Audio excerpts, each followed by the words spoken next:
Papasok sina Kate at ang kanyang asawang si John sa ospital dahil manganganak na siya. Dinala si Kate sa loob gamit ang wheelchair habang naiwan si John para asikasuhin ang mga papeles sa pag-admit.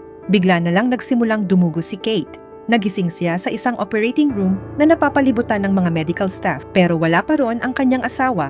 Pakiramdam niya ay kakaiba at nakakatakot ang nangyayari hanggang sasabihin ng isang nurse na patay na ang kanyang sanggol. Hindi ito matanggap ni Kate. Dumating si John at sinimulang ko na ng video ang panganganak na parang walang nangyaring masama.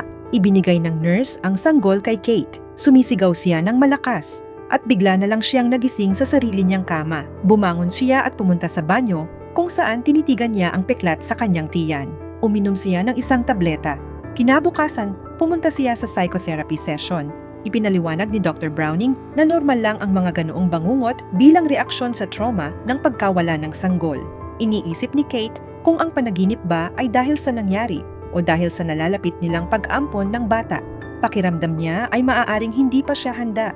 Ikinwento niya sa therapist na naisip niyang bumili ng alak pero sinabi ni Browning na ang mahalaga ay hindi niya ito itinuloy. Tungkol sa pag-aampon, sinabi ng therapist na nasa kanya ang huling desisyon kung itutuloy niya ito. Pagkatapos, sinundo ni Kate ang kanyang anak na si Max sa paaralan na may kapansanan sa pandinig. Habang nagmamaneho pa uwi, muntik na silang maaksidente dahil sa kanyang pagkakadistract sa stoplight. Sa ibang eksena, makikitang tumutugtog si Kate ng piano at gumagawa ng musika. Naiinis siya sa ingay na naririnig niya. Kaya lumabas siya at nakita si Max na paulit-ulit na tinatamaan ang pader gamit ang bola. Pinagsabihan niya ito at humingi ng paumanhin ang bata. Pagdating ni John kasama ang kanilang anak na si Daniel, nagkulitan silang lahat gamit ang bola. Kinagabihan, pinapatulog ni Kate si Max at hiniling nitong basahan siya ng kwento. Ang kwento ay tungkol sa batang namatay. Tinanong ni Max kung magkakaroon ba siya ng bagong kapatid na babae. Bago matulog si Kate, uminom ulit siya ng tableta.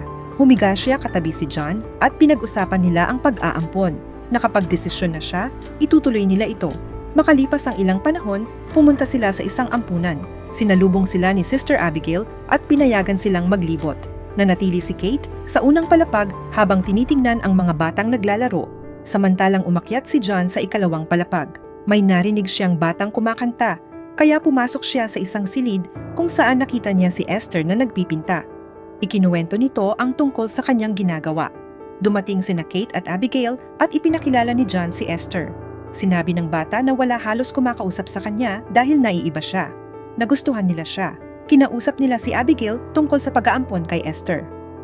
Ipinaliwanag ni Abigail na galing ito sa Russia at ang pamilya na nagdala sa kanya sa Amerika ay namatay sa sunog. Sa kabila nito, naniniwala si Abigail na mabuting bata si Esther. Pumayag si Kate. Pagkalipas ng 3 linggo, sinundo nila si Esther sa ampunan at nagpaalam kay Abigail. Habang nasa kotse, tinuturuan ni Kate si Esther ng sign language. Pagdating sa bahay, tuwang-tuwa si Max na makita sila. Agad na nagpakilala si Esther at tinanong kung gaano kalakas ang kanyang pandinig. Sinabi ni Max na sapat lang para makapagbasa ng labi ng tao. Pagpasok nila sa loob, sinalubong sila ni Lola Barbara at ni Daniel. Kinagabihan, binigyan nila si Esther ng mga welcome gift, maliban kay Daniel na tila nagseselos. Lalo na nang yakapin ni Esther si John bilang pasasalamat. Lumabas si Daniel papunta sa treehouse kasama ang kanyang mga kaibigan at tumingin sila ng dirty magazine.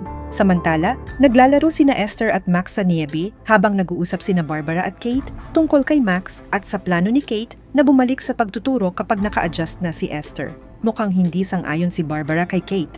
Nang gabing iyon, may paparating na bagyo. Habang naghahanda si Kate para matulog, nagising si Esther at pumunta sa kwarto ni Max. Habang naglalambingan sina John at Kate, may kumatok sa pinto. Ang dalawang bata na gustong matulog kasama nila. Nais ni Esther na humiga sa tabi ni John. Kinabukasan, naghahanda silang umalis, papuntang paaralan nang bumaba si Esther na suot ang isang magarang damit. Pinagtawanan siya ng ibang bata. Tinanong ni Kate kung sigurado siya sa gusto niyang isuot iyon at sinabi ni Esther na walang masama sa pagiging kakaiba. Pinayagan siya ni Kate. Pagdating sa klase, ipinakilala siya ng guro, ngunit may isang batang nanukso sa kanya. Sa araw na iyon, naglalaro sina Max at Esther sa ibabaw ng nagyalong lawa nang biglang lumabas si Kate at sinigawan sila, sinasabing bawal ang ginagawa nila. Kasabay nito, naglalaro si Daniel gamit ang paintball gun at nabaril ang isang ibon. Lumapit sina Esther at Max at makikitang labis na nabalisa si Daniel. Inabot ni Esther ang isang malaking bato at sinabi sa kanya na wakasan na ang paghihirap ng ibon. Ayaw itong gawin ni Daniel, kaya si Esther na mismo ang gumawa. Pagkaraan, pumunta si Esther upang maligo. Samantala, pumasok si Kate sa kanyang kwarto para iligpit ang mga labahin at may nakita siyang lumang Biblia na nakasiksik sa drawer. Hindi niya napansin na sumisilip si Esther mula sa banyo habang binubuklat niya ito at natagpuan ang isang larawan ng isang lalaki sa loob. Sa paaralan, tinutukso ng mga kaibigan ni Daniel ang tungkol kay Esther. Kaya itinulak niya ang mga libro nito at nahulog sa sahig. Nang sunduin sila, may isang kaklase si Esther na nakakita ng kanyang Biblia. Nag-agawan sila hanggang sa mahulog ito sa lupa. Pinulot ito ni Esther, ngunit hinablot ng babae ang kanyang choker at tinawag siyang parang aso. Napasigaw si Esther. Pagkatapos, tinuturuan ni Kate si Esther kung paano tumugtog ng piano. Tinanong niya ito tungkol sa nangyari sa paaralan, pero ayaw magsalita ni Esther tungkol dito. Binigyan siya ni Kate ng scrapbook na sinimulan na niya para sa kanya. Doon, nagtanong si Esther tungkol sa sanggol na nawala kay Kate. Ikinuwento ni Kate ang nangyari habang ipinapakita ang lugar na pinagtapunan nila ng abo nito na may mga rosas. Pagkatapos ng hapunan, iniisip ni na Kate at John na tulog na ang mga bata kaya nagtalik sila sa kusina. Biglang sumulpot si Esther. Kinabukasan, kinausap siya ni Kate tungkol doon. Mukhang hindi apektado si Esther habang nagpinta at sinabi niyang alam na niya iyon, sabay banggit ng mura. Kalaunan, pinag-usapan ito ni na Kate at John at naisip ni Kate na dalhin si Esther sa therapist. Para kay John, sobra naman iyon para sa isang bata na nakapagsabi lang ng masamang salita. Dinala ni John ang mga bata sa parke. Habang nasa swing sila, may kapitbahay na lumapit at nakipaglandian sa kanya. Samantala, dumating din sa playground ang batang nambubuli kay Esther.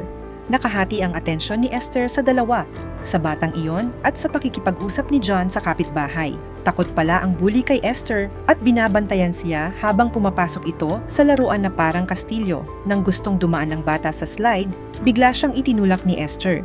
Dahilan para mabali ang kanyang binti. Nasaksihan ito ni Max. Sa hapunan ng gabing iyon, kinausap ni John si Esther tungkol sa nangyari. Kinumpirma ni Max ang kwento na nadulas lang ang bata. Bago kumain, nagdasal si Esther at sumunod din si Max. Mas mahusay pa si Esther sa pag-intindi ng sign language kaysa kay Daniel.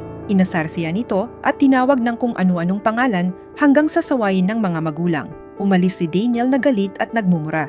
Bilang parusa, nilagyan ni John ng kandado ang kanyang treehouse. Kalaunan, nasa tindahan si Kate kasama ang mga bata nang tumawag si Sister Abigail. Ayaw makipag-usap ni Esther sa kanya, pero itinuloy pa rin ni Kate ang usapan. Lumayo siya sandali at ikinuwento kay Abigail ang mga nangyayari, habang binabasa ni Max ang kanyang labi at isinasalin ang mga sinasabi niya kay Esther.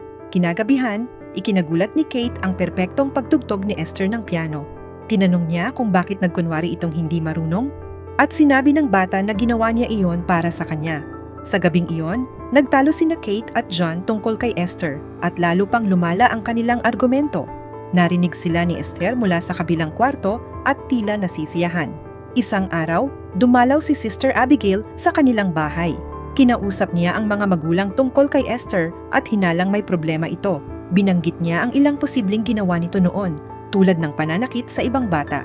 Narinig ng bata ang lahat at agad na pinuntahan si Max. Sinasabing kailangan niya itong tulungan upang hindi siya kunin ng masamang babae. Naisip ni Kate na may punto si Abigail, pero para kay John ay pinalalaki lang niya ang sitwasyon. Iminungkahi ni Kate na dalhin si Esther sa therapist at pumayag naman si John. Samantala, inutusan ni Esther si Max na hanapin ang susi ng treehouse, ngunit ginamit niya ito para makuha ang baril mula sa safe ni John. Tinanggal niya ang mga bala ng revolver at nag-iwan ng isa. Itinutok niya ito kay Max na labis na natakot. Habang paalis si Abigail sakay ng kotse, dinala ni Esther si Max sa tulay at sinabing tatakutin nila ito para hindi na bumalik. Paglapit ng sasakyan, itinulak niya si Max sa kalsada. Sinubukan ni Abigail umiwas pero nawalan ng kontrol at bumangga.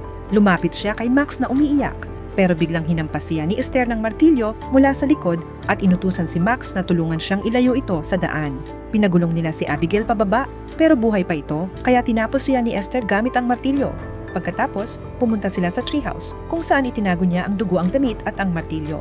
Tinakot ni Esther si Max na makukulong din siya dahil tumulong siya at sinabi ring mahal niya ito. Nakita sila ni Daniel sa treehouse. pero napansin din siya ni Esther. Kinagabihan, pumasok si Esther sa kwarto ni Daniel na may hawak na scalpel at pinagbantaang huwag magsalita. Kaya napaihi sa takot ang bata. Dinala ni John at Kate si Esther kay Dr. Browning. Sinabi ng doktor na walang problema si Esther at si Kate ang may issue. Dahil pakiramdam nito ay hindi siya sapat na ina. Sumang-ayon si John. Pag-uwi nila, nalaman ni Kate na nawawala si Sister Abigail. Kalaunan, natagpuan ang bangkay nito at sinabi ng pulis na wala pang suspect. Sa kwarto, pinapatay bukas ni Esther ang ilaw ng aquarium na nagpapakita ng nakakatakot niyang painting ng pamilya. Nagsaliksik si Kate tungkol sa disturbed children pero hindi siya pinaniwalaan ni John. Kaya tumigil na siya sa pagpapatingin kay Dr. Browning. Gusto ni Kate malaman ang totoo kaya tinawagan niya ang orphanage sa Russia pero nalaman niyang walang record si Esther bago siya dumating sa Amerika. Kinabukasan, hindi sumama si Esther sa dentist kaya ni-reschedule ni John. Nagpainting sila at sinabi ni Esther na hindi siya gusto ni Kate. Samantala, tinanong ni Kate ang mga bata pero nagsinungaling ang mga ito.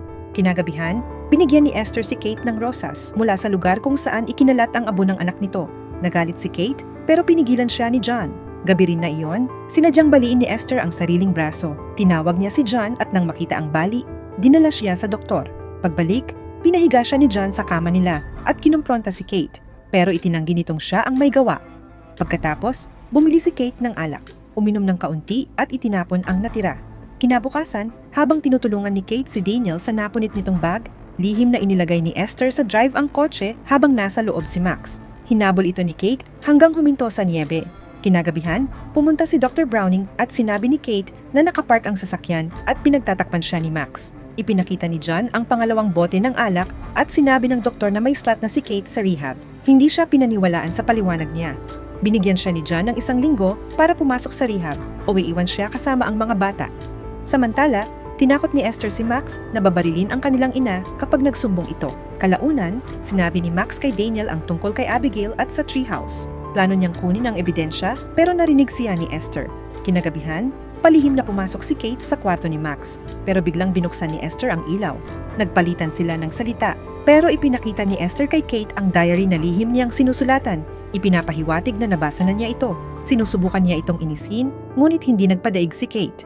Kinabukasan, muling tumawag si Kate sa ampunan at nang wala pa rin siyang makuhang impormasyon, hinanap niya ang Biblia ni Esther. Natagpuan niya ito na nakatago sa loob ng isang stuffed toy at may nakita siyang mga larawan ng mga lalaki sa loob. Napansin niya ang pangalang sa Arne Institute na nakasulat doon at agad itong hinanap sa internet. Tinawagan niya ang numerong nakita niya at nalaman niyang ang institusyon ay isang mental hospital, hindi isang ampunan. Samantala, palihim na lumabas ng bahay si Daniel upang kunin ang mga ebidensya mula sa treehouse. Sinundan siya ni Esther at nagsimulang buhusan ng gasolina ang mga gamit. Pagkatapos ay sinindihan ito. Ipinagpatuloy niya ang pagbuhos ng gasolina hanggang kay Daniel at ikinulong siya sa nasusunog na treehouse. Sumisigaw si Daniel para sa tulong ng kanyang ina, ngunit abala si Kate sa pagsisiyasat tungkol kay Esther. Umakyat si Daniel sa bubong habang umiiyak at humihingi ng tulong. Nahulog siya sa isang kahoy na beam, ngunit nadulas at bumagsak sa lupa habang pinapanood siya ni Esther.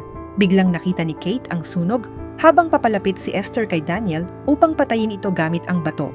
Tinulak siya ni Max palayo at dumating si Kate bago pa niya magawa ang balak. Buhay pa si Daniel. Dinala silang lahat sa ospital.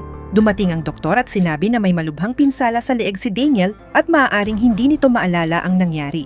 Nag-alala si Esther tungkol dito. Ikinuwento ni Kate kay John ang kanyang natuklasan tungkol kay Esther, ngunit hindi pa rin siya naniwala. Habang nagtatalo sila, pumunta si Esther sa kwarto ni Daniel. Alam ni Max ang nangyayari kaya sinundan niya ito.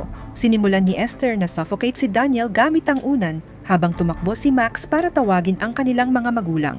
Tumunog ang alarm sa kwarto ni Daniel at naagapan siya ng mga doktor. Kinumpronta ni Kate si Esther at sinampal ito. Agad siyang hinawakan ng mga staff at pinatulog gamit ang sedative. May tumawag na mahalagang tawag pero hindi niya ito nasagot. Kalaunan, nagising si Kate at agad na nagtanong tungkol kay Daniel. Nakiusap siya kay John na huwag papalapitin si Esther kay Max habang nanatili siya sa ospital magdamag. Kinagabihan, tinanggal ni Max ang kanyang hearing aid at pinatulog siya ng kanyang ama. Pumasok si Esther at kinuha ang hearing aid habang nagpapaalam ito ng good night. Bumaba si John sa sala at nalasing. Bumaba si Esther na nakasuot parang isang matanda at umupo sa tabi ni John na nalilito sa nangyayari. Sinimulan siyang halikan ni Esther, ngunit umurong si John. Ipinaliwanag niya na hindi niya ito mahal sa parehong paraan ng pagmamahalan nila ni Kate. Sinabihan niya si Esther na bumalik sa kanyang kwarto, ngunit sinabi nitong huwag siyang tratuhin na parang bata. Sinabi ni John na tatawag siya sa ampunan kinabukasan tungkol sa kanya. Bumalik si Esther sa kanyang kwarto at umiyak. Samantala, nakatanggap si Kate ng tawag mula sa isang doktor sa Saarni Institute. Nakilala ng doktor si Esther at sinabi kay Kate na ilabas agad ang kanyang pamilya sa bahay at tumawag ng pulis. Ipinaliwanag niya na hindi bata si Esther, kundi isang may sapat na gulang na babae na may kakaibang kondisyon sa hormones na nagmumukha lamang siyang bata. Isa si Esther sa pinakamapanganib na pasyente sa ospital at habang nilalabanan niya ang mga restriksyon sa kanya, nagkaroon siya ng mga peklat sa kanyang kamay at leeg. Ayon sa doktor, nakapatay na siya ng hindi bababa sa 7 tao. Nagmamadaling umuwi si Kate, nalilito kung paano sila nalinlang ni Esther. Sa bahay naman, winasak ni Esther ang kanyang kwarto at inalis ang lahat ng makeup na ginagamit niya upang magmukhang bata. Pumunta si John upang tingnan siya at nakita ang mga painting nito na nakakalat sa pader. Tinatawagan siya ni Kate habang nagmamaneho pa uwi, ngunit nawala ng kuryente sa bahay bago niya ito masagot. Tumawag si Kate sa pulis. Naghahanap si John ng ilaw at iniikot ang bahay. Nang bigla siyang saksakin ni Esther, hindi siya agad namatay. Kaya paulit-ulit siyang sinaksak ni Esther hanggang sa tuluyan siyang mapatay. Nakita ito ni Max at siya naman ang hinabol ni Esther. Mabilis na nagmaneho si Kate papunta sa bahay hanggang sa mabangga niya ito at agad siyang umakyat sa itaas. Nakita niya si John at sa kanya napagtantong nasa panganib si Max, kaya hinanap niya ito. Tiningnan niya ang kwarto nito ngunit wala roon. Kaya pumunta siya sa banyo. Biglang binaril siya ni Esther.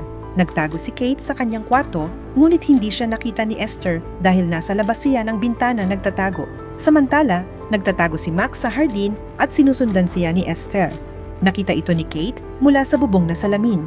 Muling nagpaputok si Esther at nang makita si Max, pinaputukan din niya ito. Nakatakas si Max habang binasag ni Kate ang bubong na salamin at bumagsak sa ibabaw ni Esther. Makalipas ang ilang sandali, ginising ni Max si Kate. Kinuha niya ang baril at binuhat si Max, iniwan si Esther. Lumabas sila papunta sa kagubatan. Dumating ang mga pulis at pumasok sa bahay, ngunit wala na roon si Esther. Bigla na lang siyang sumulpot at hinabol sina Kate at Max habang may hawak na kutsilyo. Nadulas ang dalawa papunta sa nagyelong lawa at doon sila nag-agawan, habang walang tigil si Esther sa pag-atake kay Kate. Pinulot ni Max ang baril at nagpaputok, dahilan para mabasag ang yelo. Pareho silang nahulog sa loob at nagpatuloy ang kanilang pakikipagbuno hanggang sa mapahina ni Kate si Esther. Habang gumagapang palabas si Kate, muli siyang hinawakan ni Esther at nakiusap na huwag siyang hayaang mamatay, ngunit sinipa siya ni Kate. Sa huli, naligtas sina Kate at Max habang tuluyang nalunod si Esther sa ilalim ng nagyelong lawa. Kung nagustuhan mo ang recap na ito, huwag kalimutang i-like, mag-comment at mag-subscribe. Maraming salamat sa panonood hanggang sa susunod na recap.